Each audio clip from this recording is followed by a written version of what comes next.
N'hésitez pas à aimer la vidéo et la partager avec vos amis. C'est parti.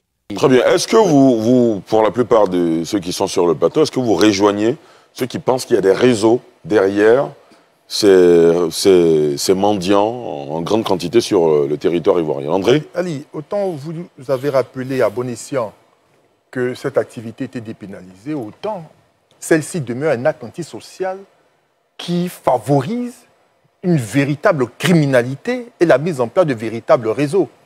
Je rappelle que lorsqu'en 2022, Dakar, Abidjan et Accra procèdent au rapatriement de près de 600 Nigériens, mais la plupart d'entre ces personnes rapatriées sont revenues dans ces pays-là. Par quel procédé?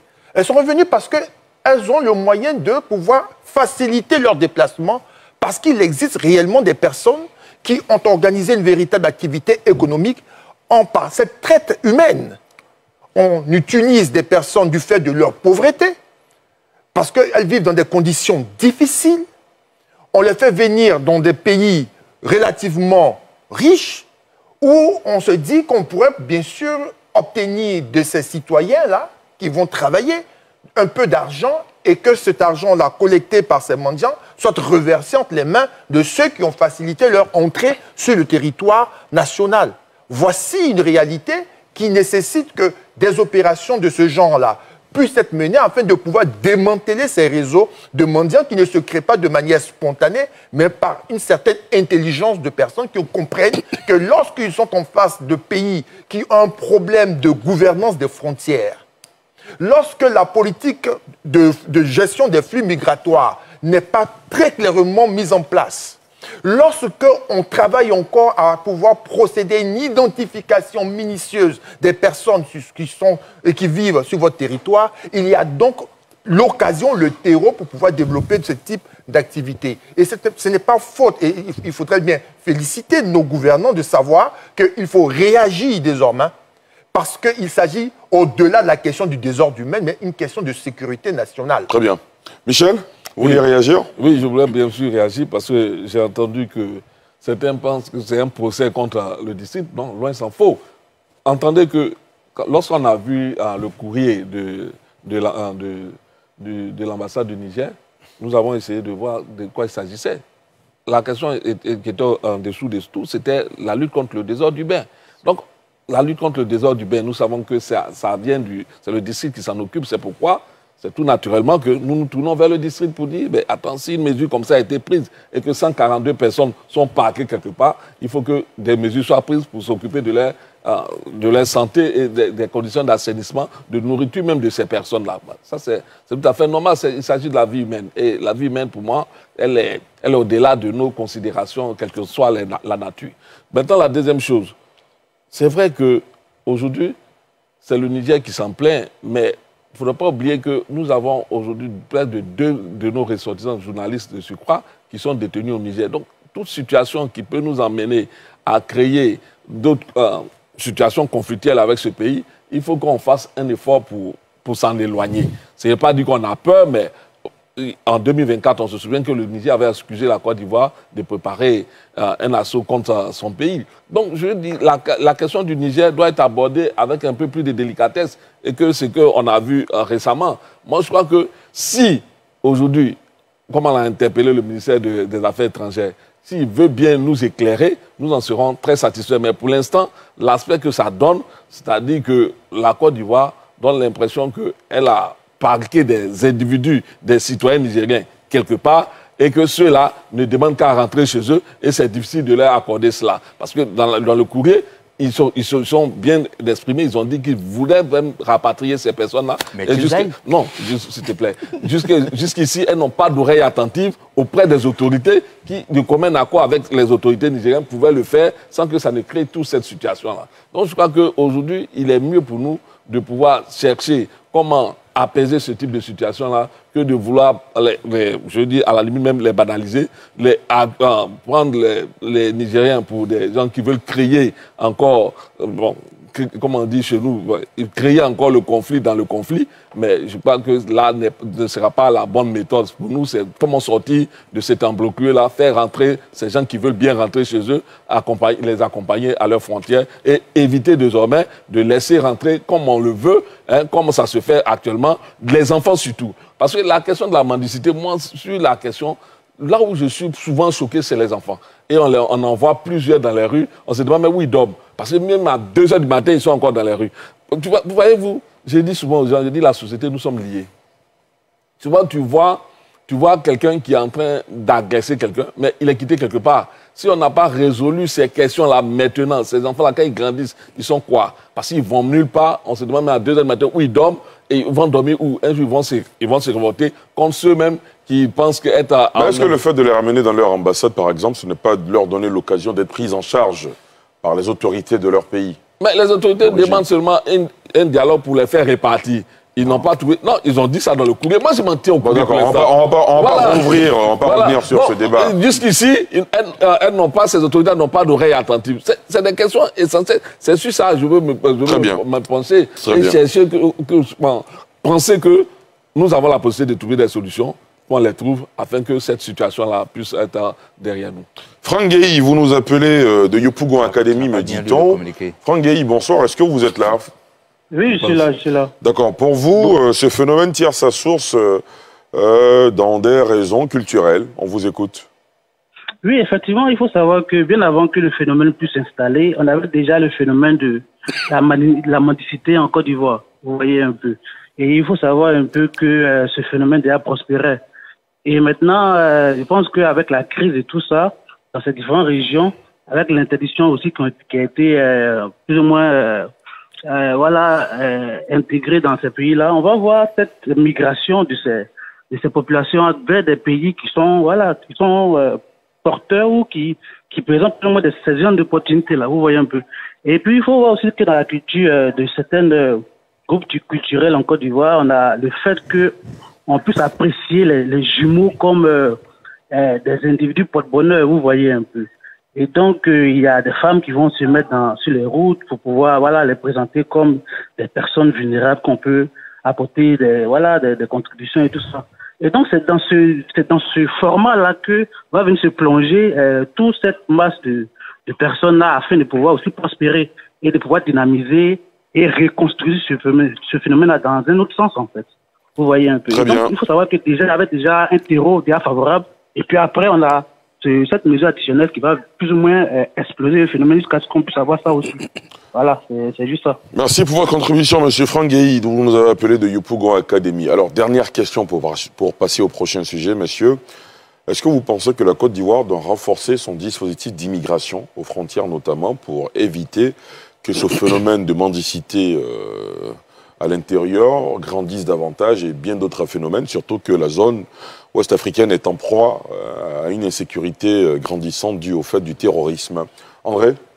Oui, mais avant de répondre à votre question, j'aimerais relever ce que Beta a dit. Le courrier adressé à l'affaire étrangère de Niger est très clair. Ils ont dit, le chargé d'affaires a dit, nos tentatives auprès de la police ivoirienne qui les a amenés, donc dans le même courrier, d'abord on dit débarquer, ensuite on dit amener à l'ambassade de chercher à nous les garder. De chercher à nous les garder. Bon, ok, vous les avez raflés, on est bien d'accord, ce sont des mendiants, il n'y a pas de problème. Mais bon, gardez-nous-les, ils les disent, à nous les garder. Voilà. Je serais curieux de lui demander, bon, le gouvernement devrait faire quoi? Ne pas les arrêter du tout, ne pas les rafler du tout? Non, c'est une question rhétorique. Voilà, c'est une question rhétorique. Et donc, non. Si, par exemple, les autorités ivoiriennes les avaient mis dans un vol direction Niamey, on serait en train de parler. C'est vraiment la meilleure des choses qu'on envoie des ressortissants qui sont dans une situation irrégulière. Parce que c'est vrai que la mendicité est dépénalisée. Avant, c'était 10 mois à, je crois, 2 ans. Aujourd'hui, ce n'est plus le cas. Mais c'est toujours interdit. Voilà, c'est toujours interdit. En prison, mais c'est interdit. Ouais, voilà, c'est interdit. Voilà.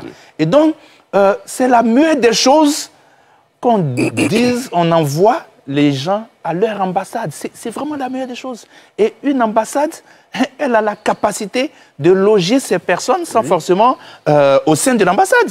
Voilà. Et donc, oui, je pense qu'il ne faut pas être dupe. Ce sont des mesures qui visent à garantir l'intégrité du territoire. Parce que la première question sur les causes, c'est un ministre nigérien du temps de Mohamed Bazoum qui l'a dit. Il a dit que ce sont des réseaux mafieux. Il a utilisé cette expression. Je n'ai pas son nom en tête. Il a dit que ce sont des réseaux mafieux qui versent de l'argent aux parents et prennent ces enfants pour venir dans certains pays pour la mendicité, pour leur compte. Maintenant, je vais plus loin. Qu'est-ce qui est plus facile? De verser de l'argent à des parents ou d'enlever carrément les enfants? Voilà. Et donc, ce sont effectivement des réseaux mafieux. Mais je vous assure, je suis ces dossiers depuis un bon bout de temps.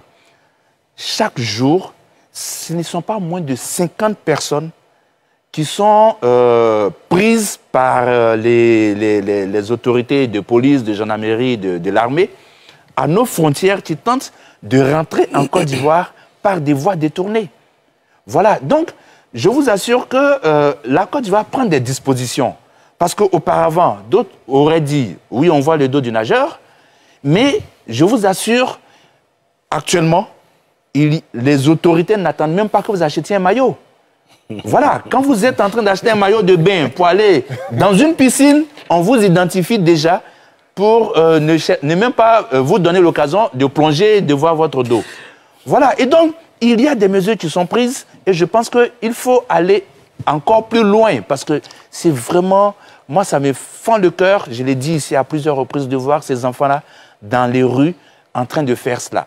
Ce que j'aimerais ajouter, c'est que la Côte d'Ivoire a déjà rapatrié aussi des ressortissants du Niger, à partir du Niger. Rappelez-vous, je crois même que le reportage était passé ici sur NCI, des immigrants ivoiriens qui ont été rapatriés à partir du Niger. Donc ce sont des pratiques courantes. Le Bénin a déjà rapatrié des Nigériens, mendiants aussi, à partir du Bénin.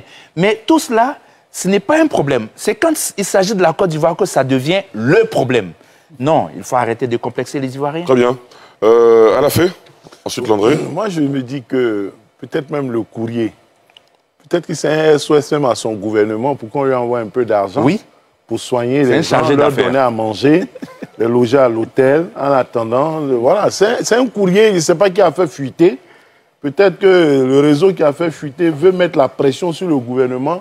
Nous, on est en train de faire un débat pour penser que c'est pour indexer la Côte d'Ivoire, mais en réalité, ça peut être un problème interne parce que quand on voit ça, au-delà des débats, on décaisse un peu d'argent pour donner à l'ambassade, pour s'occuper d'eux et puis régler le problème, hein, pour qu'ils aient à manger, pour qu'ils aient des médecins, pour tout. Et je voudrais ajouter que le ministre en question, c'est Amadou Souley, du temps du président Bazoum. Ouais. S'agissant du contrôle aux frontières, je dirais qu'il y a un problème peut-être ou un avantage, un constat, c'est celui de la libre circulation dans l'espace CEDEAO. Donc les gens peuvent entrer et sortir librement. Mais en même temps, je me dis qu'il est possible au niveau de la CEDEAO de dicter un certain nombre de règles et de renforcer les contrôles à la frontière. Et enfin, on a vu qu'au niveau des enfants travaillant dans les plantations, il y avait un réseau. De la même manière, la Côte d'Ivoire a failli être sanctionnée tout. Il faut l'occasion de remercier toutes les parties prenantes, notamment la première dame pour le travail excellent qui a été fait en la matière. S'il y a un réseau pour la mendicité, il faut peut-être, en concertation avec les pays où ça se trouve là, d'aller dans les villages et puis voir. Parce qu'apparemment, les mendiants ici dans la rue reversent certainement un peu de ce qu'ils gagnent au réseau qui tire les ficelles, au réseau mafieux qui est quelque part à la base. Donc il faut remonter, démanteler et puis mettre hors d'état de nuit ces réseaux-là pour avoir une solution durable. Parce qu'on ne peut pas fermer les frontières, même si on renforce, il y a les tests de la CEDEAO qui font qu'on n'a pas besoin de visa. Il y a une liberté de circulation et d'établissement à concurrence du respect des lois internes après un séjour de 3 mois. Très bien. Alors, je veux préciser quelques chiffres. Hein. Une source sécuritaire fiable nous indique qu'en moyenne, nous refoulons entre 20 et 40 ressortissants de la zone CEDEAO dépourvus de titres d'identité ou de documents et qui tentent de franchir les frontières ivoiriennes, soit par les voies officielles, soit par les voies de contournement. Concernant le Niger, avant le coup d'État dans le pays, 3 rapatriements de mendiants par convoi routier ont été organisés en collaboration avec l'ambassade du Niger en Côte d'Ivoire. Donc je voulais faire ces précisions pour que nul n'en ignore. Landry Couillot. Oui, je tiens bien à rappeler l'intervention lue par vous qui ressort de la contribution de la fameuse source bien introduite, rappelle et indique que le principe de la libre circulation n'est pas incompatible avec le contrôle de l'identité. Ce n'est pas parce que je peux traverser la frontière qu'on ne prendra pas le soin de savoir qui traverse la frontière. Ça, c'est important de le souligner. Et il faut davantage encourager l'État de Côte d'Ivoire à avoir une politique quant au flux migratoire, étant donné que le contexte actuel fait que certains pays se sont constitués en zones autres que notre zone d'intégration et qu'il va falloir, de manière réciproque, prendre des mesures que ces autorités de l'autre côté ont prises depuis, notamment le Niger, depuis le 13 janvier 2025, concernant les règles d'entrée, de séjour et de circulation sur le territoire nigérien. La règle de la réciprocité n'est pas une règle qui sort du cadre des relations internationales. Ce que je veux dire aussi, c'est que déjà, je suis impressionné de savoir que Niamey a un très bon avocat sur ce plateau qui est affirmatif quant à ce qui s'est réellement fait, alors que la mesure s'impose que de chercher à savoir ce qui s'est réellement passé en allant prendre auprès des autorités ivoiriennes ce qui s'est réellement fait. Moi, je voudrais être l'avocat de l'État de Côte d'Ivoire au vu des antécédents qui prouvent que notre pays est très regardant et très respectueux des règles de droit interne et international quand il s'agit des migrants en voie d'être rapatriés dans leur pays d'origine. Citez-moi un seul cas où l'État ivoirien a violé les droits des personnes qui ont été rapatriées dans le cadre de la mendicité. Je n'en trouve aucun. Ce qui voudrait dire que par rapport à l'antécédent, j'ai foi et je construis donc la crédibilité de l'État de Côte d'Ivoire en cette matière. Et si l'on voudrait soulever une situation qui aurait été faite de manière contraire, le mieux serait de chercher des preuves tangibles plutôt que de se concentrer sur un courrier interne qui pourrait porter des informations qui seraient hors contexte ou erronées. D'accord, très bien. Monsieur Kouanatan, vous nous appelez de Koumassi. Est-ce que vous êtes avec nous? Oui, je suis avec vous. Monsieur Kwa, comment vous allez? Oui, je vais bien. Vous vous interrogez sur le sort des mendiants ivoiriens qui ont été pris dans ces opérations. C'est ça. Allez-y, nous vous écoutons. Ok. Tout à l'heure, je suivais l'émission et j'ai entendu comme ça qu'il y a des Ivoiriens aussi qui ont été interpellés. Et quels sont le sort réservé aux Ivoiriens aussi? Et puisqu'ils sont dans un pays où on dit tout va bien, maintenant pourquoi il y a des mendiants ivoiriens aussi? Tout ça, je veux savoir. D'accord, très bien. Monsieur Kouanatan, on a compris votre question. On pourrait s'interroger dans nos familles respectives. Hein.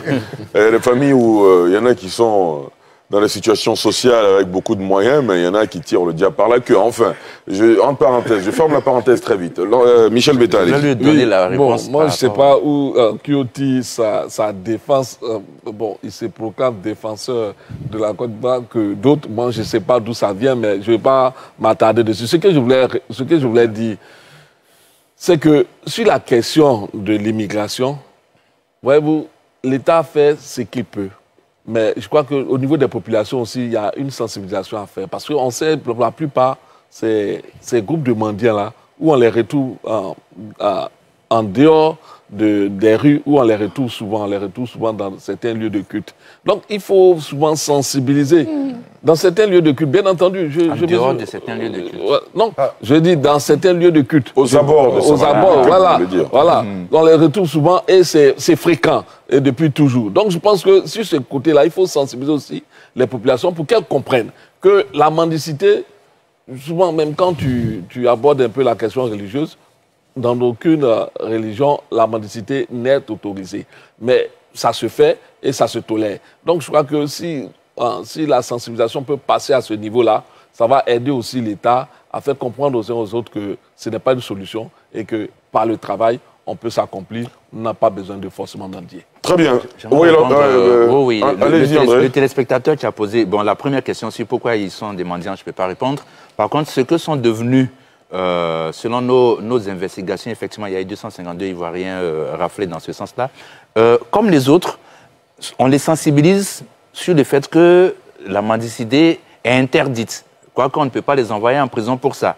Voilà. Et pour ceux qui remplissent les critères, ils seront inscrits dans des programmes de services civiques et autres. Je rappelle que 29, dans le cas de cette même opération, 29 vendeurs ambulants sur les 52 qui avaient été raflés ont été déférés devant le parquet. Seulement 29.